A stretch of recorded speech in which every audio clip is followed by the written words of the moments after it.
Let's move on to the next question. Can you really go from depressed to happy immediately? Right. Let's talk about, it's about gradual change here. So you can, what's the best approach to do here is, if you are depressed, if you are hopeless, and you find yourself being sad on a regular basis, the best way to transition is, rather than just imagining yourself being extra happy out of nowhere, and that the jump might be too big, right, in your mind, that you won't believe it. Does that make sense?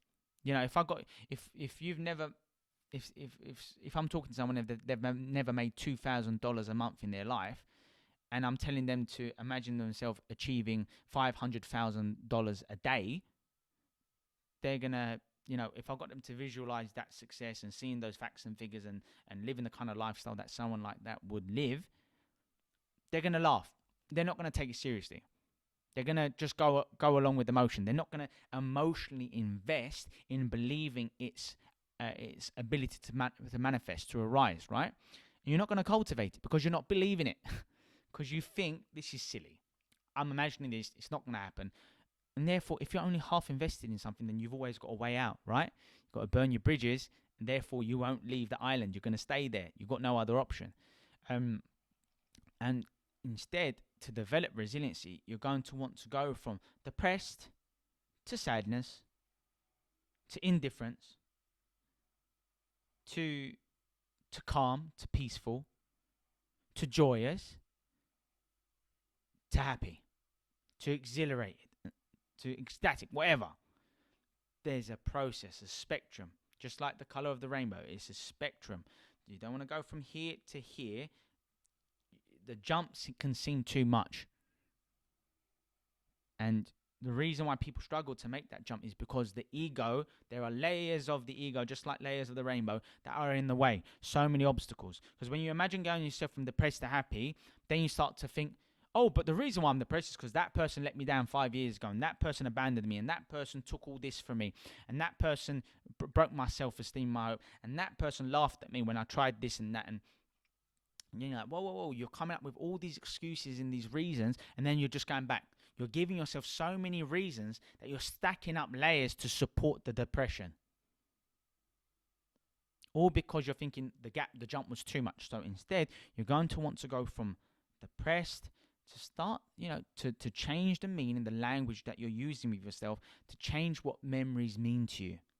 So I would essentially have you relive those experiences and then dissociate from them.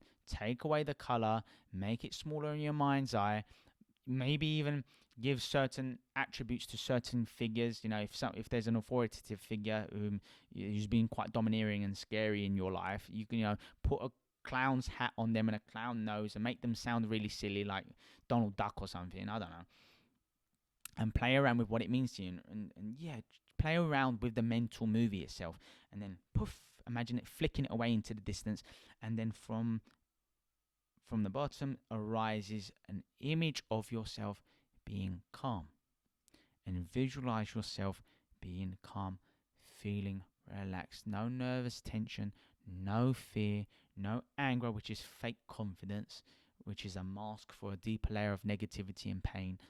None of that. Now you can people can visualize themselves from feeling depressed and sad to feeling just calm, chilled. People can make that jump. So I would get people to visualize themselves feeling that way. Get them used to it. Get them to associate with the experience. Get them to calm down your breathing. Deeper breaths, not just shallow breaths from your chest, which is what you might do when the sympathetic nervous system is turned on and you're stressed and you feel anxious all the time. No. Deep diaphragmatic rhythmic breathing in, contracting the diaphragm, filling up your lungs with air.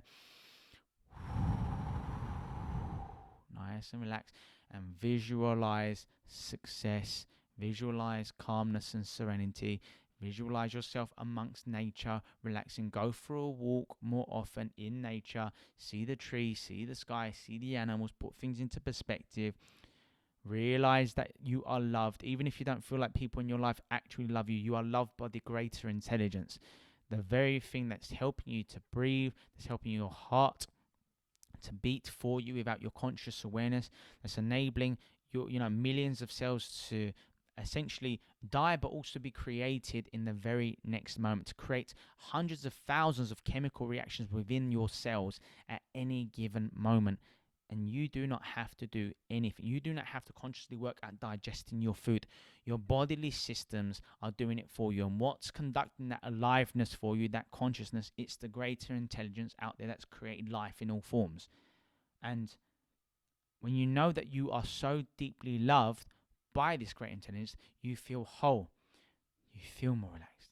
You feel like no matter what you do, no matter where you go, you have that connection with the most unlimited, unconditionally loving source of energy that there is out there.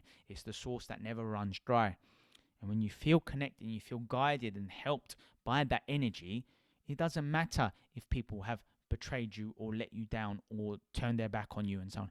It doesn't matter, because you are already full. You do not need them. You don't need to identify with them. You don't need them in your life to further your own your own narrative, your own ego, your own perceptions. No longer do you need that. So, and then you transition from feeling calm when you do your meditations and so on to now feeling happy, joyous. Imagine yourself laughing with loved ones. Imagine yourself giving to charities, to building the enterprise for your family, for your business, to helping more clients, more customers, more people, to learning, socializing more at gym classes and at yoga classes and this and that. And imagine yourself happily playing the instruments that you've always wanted to play, or the skills that you've always wanted to learn, and so on and so forth. And now you're starting to believe, you know what, I can do that because I'm more calm, I'm more in control of my life now. So don't look to jump. Nice progressive steps, changing your habits. Habits take at least 3 weeks, 21 days and more to change. Where we want to deeply embed these changes within our unconscious, and that takes time. It takes consistency, it takes repetition, and it takes emotional connection to the changes that you are doing. And you need to start seeing small tweaks, small incremental improvements, small measurable improvements, and then it becomes something bigger. And then you challenge yourself a little bit more and more. And then you enter flow in your daily life more and more, because you're slightly challenging yourself. You're not overly challenging yourself. And now you start to grow. You start to have more energy. You start to feel more juice in your life. Now you start to live better, improving the quality of your interactions with other people. You start to bring more quality to what you're doing, rather than just trying to let time go by and this and that. And no. And then when you start to feel good and you start to feel elevated and happy and so on and so forth, you never want to go back. You're like, I have so much energy. I love my life. I'm so giving. I have so many trustworthy, loving relationships. I feel more connected to the greater source out there. I feel like I can achieve my purpose in life. I feel like I have so much more support mechanisms in my life. I genuinely believe in my potential now. And now you're starting to change your limiting beliefs and so on. I'll move on to our last question.